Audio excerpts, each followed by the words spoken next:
22 ខែសីហាឆ្នាំ 2016 គឺជាការបរិច្ឆេទនៃការប្រឡងសញ្ញាបត្រមធ្យមសិក្សាទុតិយភូមិសម្រាប់សិស្សានុសិស្សដែលបានបញ្ចប់ការសិក្សាចំណេះដឹងទូទៅថ្នាក់ទី 12 ដើម្បីចូលរួមចំណែកពញាស្មារតីសិស្សានុសិស្សជាបេក្ខជនប្រឡងមន្ត្រីក្រសួងអប់រំយុវជននិងកីឡាបានធ្វើការក្រើនរំលឹកដល់បេក្ខជនប្រឡងត្រូវមានការខិតខំប្រឹងប្រែងឲ្យបានខ្លាំងនិងគោរពទៅតាមបទបញ្ជានៃការប្រឡងតើការប្រឡងបាក់ឌុបនៅឆ្នាំនេះមានអ្វីប្លែកសូមតាមដានទស្សនា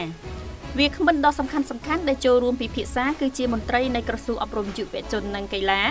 ដែលមានឯកឧត្តមរស់សាលីនអ្នកនាំពាក្យឯកឧត្តមពុទ្ធសមិទ្ធអគ្គនាយកនៃអគ្គនាយកដ្ឋានអប់រំនិងលោកអឹងង៉ាហុកប្រធាននាយកដ្ឋានមធ្យមសិក្សាចំណេះដឹងទូទៅ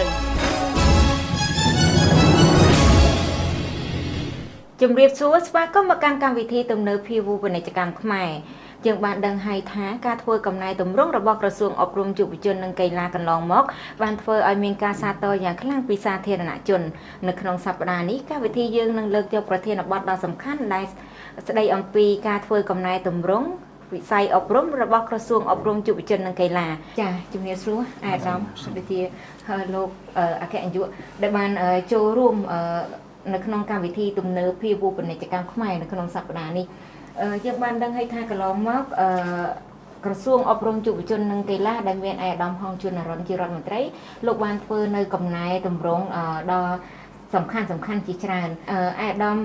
រស់សាលីនអាចជម្រាបបានទេថាកន្លងមកក្រសួងអប់រំយុវជននិងកីឡាហ្នឹងបានធ្វើកំណែតម្រង់អ្វីខ្លះដែរបាទសូមអរគុណចំពោះកម្មវិធីទំនើបភាវូបនីយកម្មខ្មែរដែលបានអញ្ជើញក្រុមការងារនៃក្រសួងអប់រំយុវជនកីឡានៅក្នុងកិច្ចសម្ភាសនិងពិភាក្សានៅក្នុងពេលនេះជារួមទៅហេតុបច្ច័យដែលនាំឲ្យមានការរៀបចំកំណែតម្រង់នៅក្នុងវិស័យអប់រំយុវជនកីឡានេះដែលរៀបចំនិងកំណត់ដោយឯកឧត្តមដិតហងជួននរ៉ុនដែលជារដ្ឋមន្ត្រីក្រសួងអប់រំយុវជនកីឡាជារួមដំណើរការនៃការអនុវត្តក្រសួងរបស់យើងគឺយើងមានទិដ្ឋភាព2ទី1យើងផ្អែកទៅលើផែនការយុទ្ធសាស្ត្រវិស័យអប់រំឆ្នាំ2014ឆ្នាំ2018ផែនការយុទ្ធសាស្ត្រគឺជាផែនការមួយដែលបម្រើឲ្យការគ្រប់គ្រងដោយឡែកវិធានការកំណែតម្រង់គឺជាវិធានមួយដែលយើងអនុវត្តនៅក្នុងន័យនៃការដឹកនាំការងារជារួមឲ្យកាន់តែមានប្រសិទ្ធភាពជារួមទៅនៅក្នុងការធ្វើកំណែតម្រង់វិស័យអប់រំនេះវាមានការលំបាកមានបទពិសោធន៍ជាច្រើននៅក្នុងពិភពលោកកំណែតម្រង់អាចផ្ដើមចេញអំពីទិដ្ឋភាព2ទី1ឯកហៅទិដ្ឋភាពអត្តនោម័តមានន័យទិដ្ឋភាពដែលចេញអំពីការផ្ដើមគំនិតរបស់វិស័យរបស់ប្រទេសនោះតែម្ដងចំពោះបរិបទកម្ពុជាយើងមើលទៅឃើញថាយើងអនុវត្តតាមទម្រង់ចម្រុះ hybrid មានន័យថាបរិបទកម្ពុជាប្រទេសកម្ពុជាទាំងមូលគឺយើងត្រូវតែធ្វើកំណែតម្រង់ទី1ទី2យោងតាមបរិបទសកលយើងទាមទារនៃការធ្វើកំណែតម្រង់ដូច្នេះហើយបានជានៅដើមនីតិកាលទី5នេះហើយដល់រដ្ឋមន្ត្រីហងជួននរ៉ុនបានកំណត់អត្ថិភាព8ចំណុចនៃកំណែតម្រង់ការអនុវត្តនោះគឺផ្ដោតសំខាន់ទៅលើការធ្វើកំណែតម្រង់ហិរញ្ញវត្ថុសាធារណៈក្នុងខ្សែអប់រំការគ្រប់គ្រងបុគ្គលិកការប្រឡងការបង្កើនគុណភាពនៃការបង្រៀននៃការផ្ដល់សេវាបង្រៀនកំណែតម្រង់ឧត្តមសិក្សាកំណែតម្រង់វិស័យកីឡានិងកំណែតម្រង់ផ្នែកខាងយុវជនហើយយើងបានអនុវត្តក្នុងរយៈកាល2ឆ្នាំបានជោគជ័យគឺយកលើគោលការណ៍គេហៅថាវិសាលភាពយើងរក្សាដដែលនៅក្នុងវិស័យអប់រំយុវជននិងកីឡាទាំងមូលប៉ុន្តែយើងពង្រីកចំណុចអាទិភាពនៃកំណែតម្រង់ដល់ទៅ15ចំណុចគេហៅថាវិធានការវិធារកម្មមានន័យយើងពង្រីកជាសកម្មភាពអាទិភាពតែម្ដងដោយក្នុងនោះយើងផ្ដោតបន្ថែមទៅលើការធ្វើកំណែតម្រង់មជ្ឈមណ្ឌលម្ដងដល់គ្រូការងារអធិការកិច្ចកំណែតម្រង់កម្មវិធីសិក្សានិងកិច្ចការផ្សេងៗទៀតដូចជាការអប់រំបច្ចេកទេសការអនុវត្តផែនការសកម្មភាពយុវជនជាដើមឡាមកដល់ពេលនេះសម្រាប់អនុវត្តឆ្នាំ2016 17 18យើងមាន15ចំណុចក្នុងនោះគឺកំណែតម្រង់នៃការប្រឡងសញ្ញាបត្រមធ្យមសិក្សាទុតិយភូមិបាក់ឌុបនឹងគឺរក្សានៅក្នុង15ចំណុចដដែលគ្រាន់តែថាកំណែតម្រង់នៃការប្រឡងមធ្យមសិក្សាទុតិយភូមិបាក់ឌុបនេះជាកំណែតម្រង់រយៈពេលខ្លីគន្លឹះដែលត្រូវធ្វើមិនទាន់ការធ្វើកំណែតម្រង់របស់ក្រសួងអប់រំយុវជននិងកីឡាគឺមានច្រើនណាស់មិនមែនមានតែមួយទេប៉ុន្តែអ្វីដែលអាដាមបានលើកឡើងអញ្ចឹងថាការធ្វើកំណែតម្រង់ទៅលើការប្រឡងបាក់ឌុបហ្នឹងគឺជាគន្លឹះដ៏សំខាន់មួយតែលោកអាចជម្រាបបានទេថា cần lưới nó miền ấy khác hay cặp ta chấm bong ấy để dân chặt bạch trời để thưa cả cầm này tầm rong lon bạn đục nó ở bàn chị vẫn toàn តកតងនឹងការប្រឡងសញ្ញាបត្រមជ្ឈមសាស្ត្រទុតិយភូមិក្នុងក្របខ័ណ្ឌអាណត្តិទី5នៃរាជរដ្ឋាភិបាលដែលមានការដឹកនាំរបស់អាយដាមបណ្ឌិតថងជួននរិនរដ្ឋមន្ត្រីក្រសួងអប់រំជននិងកីឡាគឺយើងបានធ្វើកំណែតម្រង់ការប្រឡងនេះគឺចាប់តាំងពីឆ្នាំ2014មកម្លេះបាទនៅពេលនោះគឺយើងធ្វើការកំណែតម្រង់ដោយអ្វីដែលយើងពិនិត្យឃើញថាការរៀបចំការប្រឡងសញ្ញាបត្រមជ្ឈមសាស្ត្រទុតិយភូមិគឺយើងនៅមានចំណុចដែលជាចំណុចអសកម្មមួយចំនួនជាពិសេសគឺនៅពេលដំណើរការសំណេរដែលយើងហៅថាជាដំណាក់កាលដំបូងនៃការរៀបចំការប្រឡងដូច្នេះកំណែតម្រង់នៃការប្រឡងគឺយើងទី1គឺយើងមិនមានបញ្ចូលមិនយកបន្ទុកប្រចាំឆ្នាំពីសាលាដើម្បីយកមកបូកដើម្បីជាបន្ទុកជាប់ក្នុងពេលក្នុងពេលប្រឡងទេក៏ប៉ុន្តែក្នុងលក្ខខណ្ឌមួយគឺយើងនៅតែយកបន្ទុកដែលពីសាលាហ្នឹងគឺជាបេក្ខភាពមានន័យថារុះត្រាតែបេក្ខជនមានបន្ទុកប្រចាំឆ្នាំពីសាលាហ្នឹងជាប់មធ្យមភាគទៅយើងអនុញ្ញាតឲ្យមកជាបេក្ខភាពប្រឡងបាទនេះជាចំណុចកលឹះទី1ចំណុចកលឹះទី2ដែលយើងធ្វើការកែតម្រង់សម្រាប់ការប្រឡងសញ្ញាបត្រមជ្ឈមសាស្ត្រទុតិយភូមិតាំងពី2014មកគឺចំណុចដែលយើងឃើញថាបេក្ខជនដែលត្រូវប្រឡងកាលពីមុនកំណែតម្រង់គឺយើងប្រឡង10មុខវិជ្ជាប៉ុន្តែក្រោយក្នុងក្របខ័ណ្ឌកំណែតម្រង់យើងប្រឡងតែ7មុខវិជ្ជាទេក្នុងចំណោម10មុខវិជ្ជាមូលហេតុដែលយើងប្រឡង10ពី10មុខវិជ្ជាដែលសិស្សរៀនមក7មុខវិជ្ជានេះគឺចំណុចទី1គឺយើងប្រមូលផ្ដុំមិនចង់ឲ្យសិស្សបេក្ខជនហ្នឹងគឺថានៅថ្ងៃប្រឡងហ្នឹងគឺថាមានការចងចាំឬក៏មានការនឿយហត់ខ្លាំងហើយទី2គឺយើងចង់បន្ថយរយៈពេលប្រឡងដែលពីមុនយើងប្រឡងរហូតដល់2ថ្ងៃកន្លះប៉ុន្តែក្រោយកំណែតម្រង់យើងបន្ថយមកនៅ2ថ្ងៃដើម្បីឲ្យសិស្សមានការប្រមូលផ្ដុំគំនិតបញ្ញាញាណដើម្បីធ្វើការប្រឡងនឹងបានល្អជោគជ័យប៉ុន្តែចំណុចដែលសំខាន់គឺ7មុខវិជ្ជាគឺយើងមិនចោលមុខវិជ្ជាសំខាន់ទេជាពិសេសគឺមុខវិជ្ជាអក្សរសាស្ត្រខ្មែរទី2គឺគណិតវិទ្យាហើយនិងវិទ្យាសាស្ត្រគឺជាមុខវិជ្ជាសំខាន់ដែលយើងត្រូវតែចាំបាច់ត្រូវតែមានការប្រឡងចំណុចទី3ដែលនៅក្នុងក្របខ័ណ្ឌកំណែតម្រង់គឺយើងប្រមូលផ្ដុំមណ្ឌលប្រឡងមកនៅទីរួមខេត្តពីដើមក្នុងមុនកំណែតម្រង់គឺយើងមានមណ្ឌលប្រឡងនៅរាយប៉ាយច្រើនគឺនៅតាមស្រុកហើយចំណុចខ្សោយគឺយើងពិបាកក្នុងការគ្រប់គ្រងមណ្ឌលប្រឡងដែលនៅឆ្ងាយជាពិសេសគ្រប់គ្រងទៅលើប្រធានវិញ្ញាសាតែម្ដងហើយនឹងការគ្រប់គ្រងដទៃដូច្នេះចំណុចសំខាន់គឺយើងធ្វើការប្រមូលផ្ដុំក្នុងក្របខ័ណ្ឌកំណែតម្រង់នេះគឺដើម្បីគឺការរៀបចំគ្រប់គ្រងដំណើរការប្រឡងនឹងឲ្យបានល្អក្រៅពីនេះគឺយើងបន្តពង្រឹងដំណើរការក្នុងការដំណើរការសំណេរហ្នឹងគឺឲ្យយើងគ្រប់គ្រងឲ្យបានហ្មត់ចត់ចាប់តាំងពីដំណើរការសំណេរកំណែស្រង់បូកបន្ទុកហើយនឹងចោះជាប់ធ្លាក់នេះគឺជាវិធានការជារួមសម្រាប់តែក្នុងក្របខ័ណ្ឌកំណែតម្រង់ប៉ុន្តែមុនហ្នឹងលោកមានប្រសាសន៍ថាកូនសិស្សបើសិនជាបេក្ខជនដែលគាត់ដែលថាអាចទៅកូនសិស្សដែលអាចទៅប្រឡងបានហ្នឹងតបតែគាត់ជាប់មធ្យមភាគហ្នឹងប្រហែលភាគរយដែរមធ្យមភាគគឺជាមធ្យមគឺមធ្យមភាគក្នុងរបបបន្ទុកដែលក្រសួងកំណត់គឺត្រូវមានបន្ទុក25បន្ទុក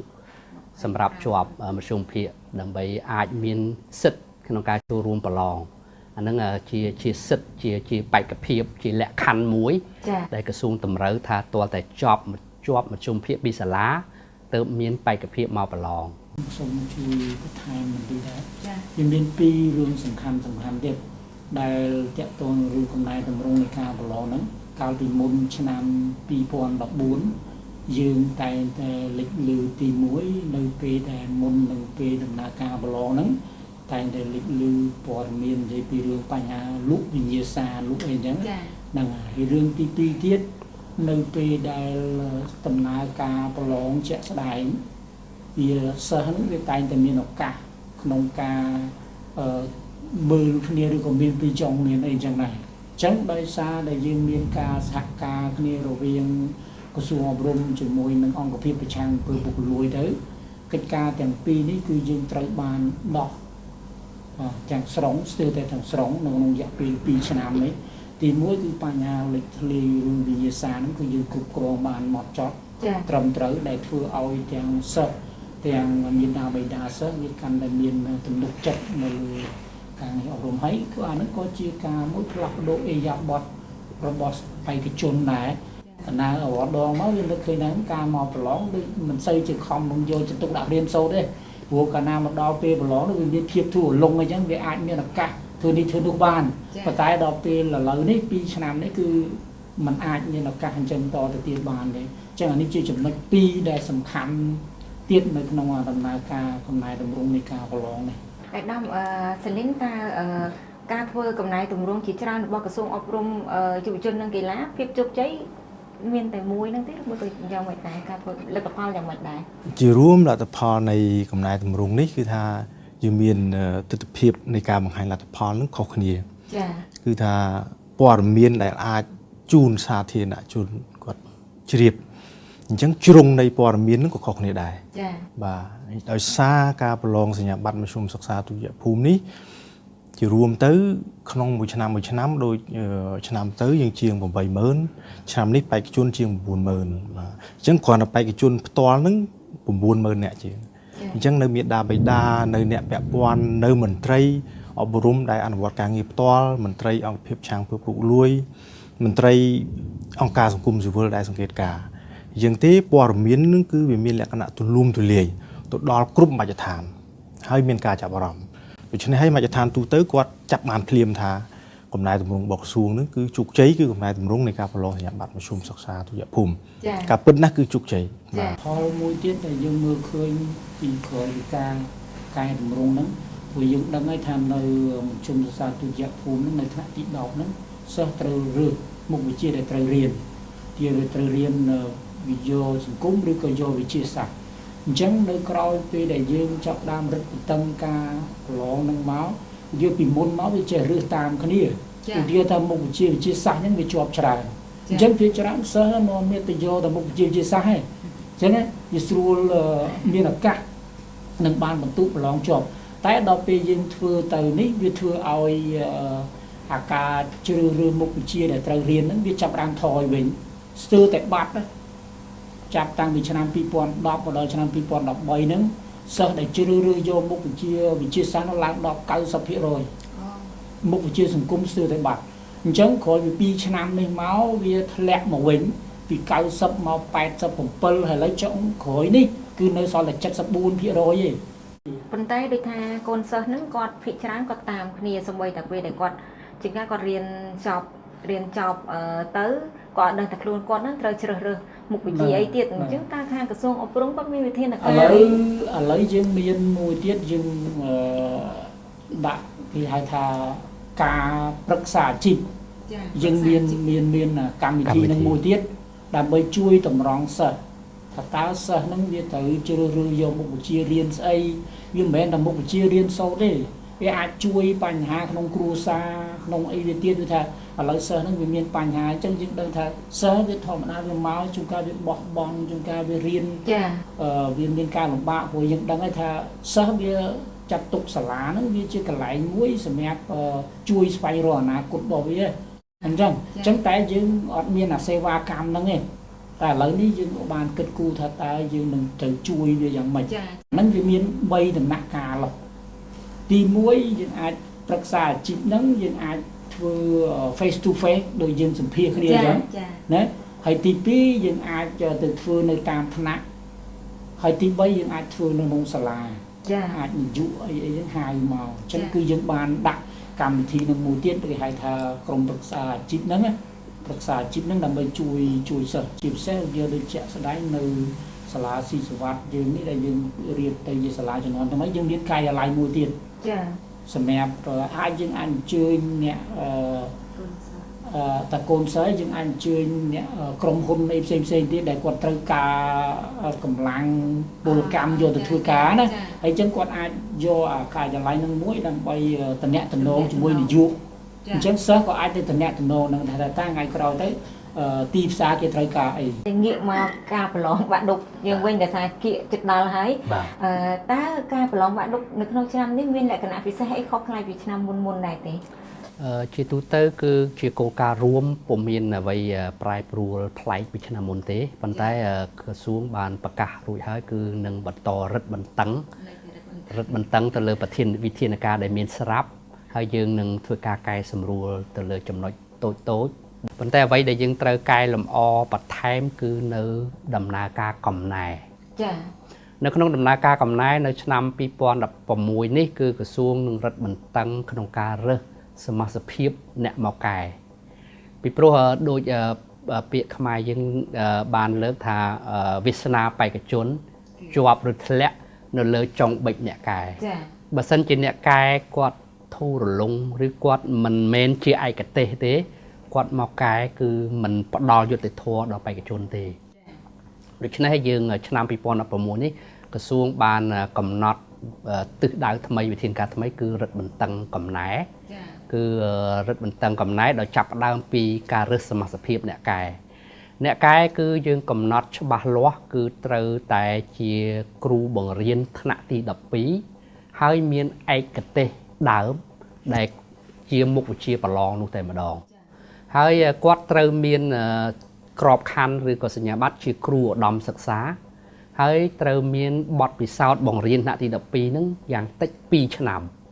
បានឲ្យមកកែ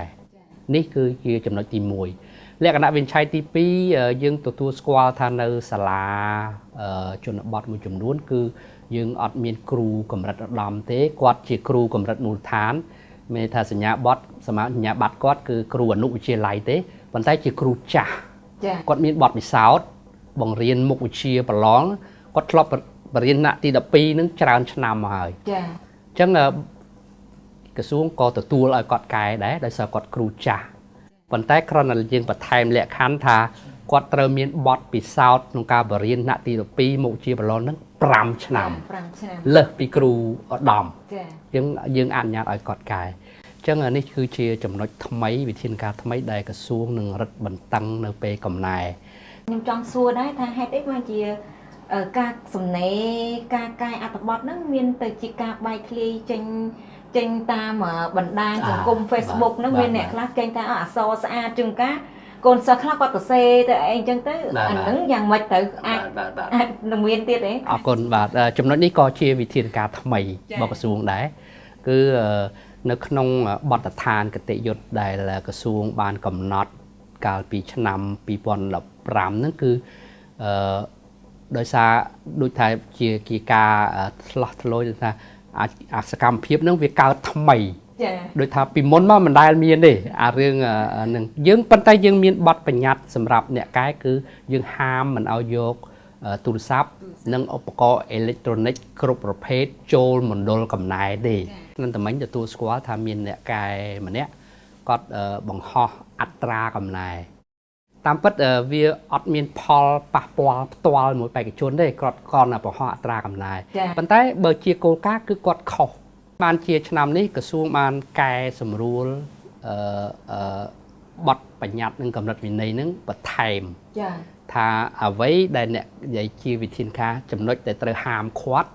គឺមិនមែនត្រឹមតែមិនឲ្យយកចូលទេគឺត្រូវបើសិនជាមានការបង្ហោះអីគឺនឹងទទួលវិន័យរដ្ឋបាលរបស់ក្រសួងនេះគឺជាចំណុចថ្មីដែលត្រូវរឹតបន្តឹងបន្ថែមទៀតដែលត្រូវផ្សព្វផ្សាយនិងរឹតបន្តឹងបន្ថែមទៀតបាទកូនសិស្ស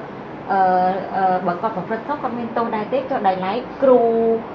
មេប្រយោគវិញគាត់អាចមានទោសដែរទេបាទតាមពិតមានទោសដូចគ្នាគឺយើងមានលិខិតបទដ្ឋានគតិយុត្តយើងមានចែងជាលេខអក្សរហើយយើងបានបិទផ្សាយផ្សព្វផ្សាយជាសាធារណៈដូច្នេះយើងត្រូវមានចែងថាក្នុងករណីបេក្ខជនយើងមានកម្រិតវិន័យផ្សេងគ្នាទី1គឺយើងចំពោះសកម្មភាពមួយចំនួនយើងមានរាប់សកម្មភាពទី1ធ្វើអីត្រូវបានបន្ទុក0កាលណាបានបន្ទុក0គឺគាត់ជាស្វ័យប្រវត្តិគឺគាត់ធ្លាក់ដោយស្វ័យប្រវត្តិបាទនេះចំណុចវិន័យទី1កម្រិតវិន័យទី1កម្រិតវិន័យទី2គឺសកម្មភាពដែលយើងរៀបរាប់មួយចំនួនគឺថាយើងមេប្រយោគត្រូវបញ្ឈប់មិនឲ្យប្រឡងបន្តទៅទៀតទេនេះជាវិន័យទី2ចំណុចវិន័យកម្រិតទី3គឺ យើងកំណត់ឲ្យធ្លាក់ហើយมันអនុញ្ញាតឲ្យមកប្រឡងមួយឆ្នាំទៀតបាទហើយកម្រិតវិន័យទី4គឺកំណត់ឲ្យធ្លាក់ហើយនឹងមិនឲ្យចូលរួមប្រឡងរយៈពេល2ឆ្នាំដូចជាអីករណីអីដូចជាសកម្មភាពឲ្យគេមកប្រឡងជំនួសសកម្មភាពឲ្យគេមកប្រឡងជំនួសនេះគឺចូលក្នុងចុងក្រោយគឺថាកំណត់ឲ្យធ្លាក់ដោយស្វ័យប្រវត្តិហើយគឺគាត់មិនមានសិទ្ធិប្រឡង2ឆ្នាំយើងផ្អាក2ឆ្នាំបាទនេះហើយចំពោះបេក្ខជនចំពោះគណៈមេប្រយោគក៏មានលិខិតបទដ្ឋានជាផ្លូវការរួចហើយមានឯកឧត្តមរដ្ឋមន្ត្រីចុះហត្ថលេខាវិត្រាក្រសួងផ្សព្វផ្សាយជាសាធារណៈថាតើសកម្មភាពអីត្រូវទទួលទោសកម្រិតវិន័យយ៉ាងម៉េចយើងមានចែងកម្រិតវិន័យទណ្ឌកម្មថ្នាក់ទី1ទណ្ឌកម្មថ្នាក់ទី2ទី3ហើយនឹងរហូតដល់វិន័យផ្នែកផ្លូវច្បាប់ដទៃផ្សេងទៀតក្នុងករណីដែលធ្ងន់ធ្ងរអញ្ចឹងយើងមានចែងនៅក្នុងលិខិតបទដ្ឋានគតិយុត្តរួចហើយបានផ្សព្វផ្សាយរួចហើយដែរបាទចាអរគុណច្រើនអាយដាមជាចុងបញ្ចប់នេះមានអ្វីចង់បន្ថែមទៀតទៅនឹងប្រធានបទដែលយើងជជែកគ្នានៅក្នុងសប្តាហ៍ជារួមទៅចំពោះប្រធានបទនេះខ្ញុំបានលើកជូនខាងដើមពាក់ព័ន្ធនឹងវិធានការកម្ពុជានានាប៉ុន្តែដោយពីវេលានៃការគិតចិត្តមកដល់ក្នុង2សប្តាហ៍ខាងមុខនេះគឺការប្រឡងសញ្ញាបត្រមធ្យមសិក្សាទុតិយភូមិដូច្នេះទេជាចំណុចដែលខ្ញុំលើកជូននោះគឺពាក់ព័ន្ធនឹងការប្រឡងតែម្ដងបាទក្រសួងបាននឹងបន្តរឹតបន្តឹងនេះក្នុងន័យនៃការរឹតបន្តឹងនីតិវិធីដំណើរការនិងការអនុវត្តការងារដោយឡែកពាក្យថារឹតបន្តឹងនេះគឺបេក្ខជនទាំងអស់ជាង 90000 នាក់ហ្នឹងគាត់មិនត្រូវគិតថាវាជាសម្ពាធទេរឹតបន្តឹងក្នុងន័យគោរពតាមគោលការណ៍ច្បាប់យុត្តិធម៌តម្លាភាពលទ្ធផលទទួលយកបានចេះគឺជាប់ជាងទេរឹតបន្តឹងជាយន្តការជាដំណើរការដោយឡែកនៅក្នុងកិច្ចការនៃការចេញវិញ្ញាសាផ្សេងគឺយើងធ្វើតាមគោលការណ៍មានន័យថាគោលការណ៍ Bloom Taxonomy គឺយើងចេញពីសំណួរបែបយល់ដឹងសំណួរបែបចងចាំវិភាគត្រិះរិះនិងសង្យោគលើកយោបល់សន្និដ្ឋានជាដើមហើយគ្របដណ្ដប់ពីដើមឆ្នាំពាក់កណ្ដាលឆ្នាំចុងឆ្នាំចឹងទេក្នុងន័យនេះបេក្ខជនទាំងអស់គឺត្រូវមានភាពជឿជាក់លើសមត្ថភាពខ្លួនឯងក្រសួងរឹតបន្តឹងគឺក្នុងន័យដំណើរការយន្តការនិងអនុវត្តការងារភាពច្បាស់លាស់ដោយឡែកនៅក្នុងការរៀបចំវិញ្ញាសាផ្សេងគឺមាននៅក្នុងមេរៀនអ្វីដែលបងប្អូនជាបេក្ខជនជាង 90000 នាក់នឹងបានរៀនក្នុងពេញមួយឆ្នាំនេះចំពោះមន្ត្រីពាក់ព័ន្ធដូចជាមន្ត្រីអប់រំយើងជាដើមគឺថាប្រកាន់គោលការណ៍អ្វីដែលយើងធ្លាប់ធ្វើកន្លងមកក្នុងរយៈពេល2ឆ្នាំនេះបានជោគជ័យទាំងអស់គ្នាយល់ហើយអំពីការងារអំពីភារកិច្ចគម្រោងភារកិច្ចបញ្ញត្តិនានាដែលក្រសួងមានដូច្នេះទេកាលណាយើងអនុវត្តទៅតាមអ្វីដែលយើងរៀបចំទាំងអស់គ្នានេះទៅគឺថាលទ្ធផលដែលយើងចង់បាននឹងព្រោះអ្នកដែលពាក់ព័ន្ធនៅក្នុងការប្រឡងនេះមានអ្នកពាក់ព័ន្ធផ្ទាល់និងអ្នកពាក់ព័ន្ធប្រយោលតែគោលដៅរួមដូចគ្នាគឺចង់បានគុណភាពអប់រំនៅកម្ពុជាដូច្នេះទេយើងត្រូវតែចូលរួមទាំងអស់គ្នាធ្វើយ៉ាងណាឲ្យដំណើរការប្រឡងសញ្ញាបត្រមធ្យមសិក្សាទុតិយភូមិថ្ងៃទី22 សីហាខាងមុខនេះបានជោគជ័យនិងគ្រប់គ្រងនៅក្នុងការអនុវត្តកំណែតម្រង់វិស័យអប់រំយុវជនកីឡាទាំងមូលនឹងឲ្យបានជោគជ័យដែរបាទចាអញ្ចឹងជាសរុបមកការប្រឡងបាក់ឌុបនៅក្នុងឆ្នាំនេះនៅតែមានការរឹតបន្តឹងការប្រឡងគឺធ្វើឡើងតែរយៈពេល2ថ្ងៃចាអត់មានអ្វីប្រែប្រួលទេចាដោយអ្វីដែលខាងអាដាមក៏ដូចជាលោកប្រធានបានលើកឡើងសូមអរគុណចំពោះការបកស្រាយនៅបញ្ហាផ្សេងក៏ដូចជាសារដ៏សំខាន់មួយទៅដល់ជាពិសេសគឺសិស្សអាណាព្យាបាលក៏ដូចជាប្រជាជននៅក្នុងប្រទេសកម្ពុជាទាំងមូលចាសូមអរគុណសូមអរគុណចំពោះការតាមដានទស្សនាពីកម្មវិធីសន្យាជួបគ្នានៅសប្តាហ៍ក្រោយតាមពេលវេលាម៉ោងដដែលសូមអរគុណសូមជម្រាបលា